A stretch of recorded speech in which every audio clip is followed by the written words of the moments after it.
लवकरच Marathi big boss season 5 प्रेक्षकांच्या भेटीला येणार आहे। यंदा महेश मांजरेकर यांच्या ऐवजी रितेश देशमुख या शोचं सूत्रसंचालन करणार आहे आणि लवकरच बिग बॉस सीझन 5 ची घोषणा होणार आहे असं समजतंय। प्रतिनिधी श्रेयस सावंत यांच्याकडून अपडेट्स घेऊया। श्रेयस, काय नेमकं वेगळेपण असेल मराठी बिग बॉस 5 साठीचं?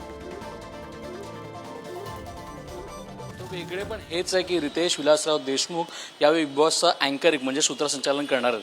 आपण बघितलं तर हा 5वा सीझन आहे आणि रिद्धी सगळ्यात पहिला जेव्हा सीझन आला होता तेव्हा 2 नावांची निवड झाली होती, ती म्हणजे एक रितेश देशमुख यांची आणि दुसरी म्हणजे महेश मांजरेकर यांची।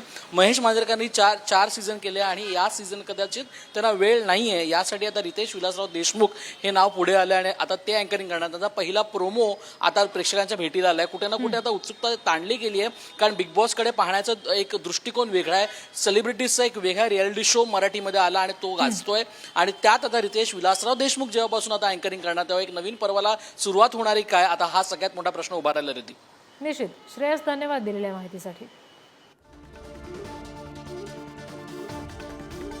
तर आता लवकरच मराठी बिग बॉस सीझन 5 ची घोषणा होणार आहे आणि मुख्य म्हणजे महेश मांजरेकर यांच्या ऐवजी आता अभिनेता रितेश देशमुख या शोचं अँकरिंग करणार आहे। त्याच्यामुळे यावेळेला 5व्या सीझनसाठी हे एक वेगळेपण आपल्याला पाहायला मिळेल, ते म्हणजे रितेश देशमुख सूत्रसंचालकाच्या भूमिकेत आपल्याला पाहायला मिळतील आणि लवकरच मराठी बिग बॉस सीझन 5 ची घोषणा होणार आहे। लवकरच हा शो प्रेक्षकांच्या भेटीला येईल। या आधीचे 4 सीझन होते तेव्हा महेश मांजरेकर यांनी या शोची सगळी सूत्र सांभाळली होती, मात्र आता रितेश देशमुख आपल्याला या शोची सूत्र सांभाळताना दिसणार आहे।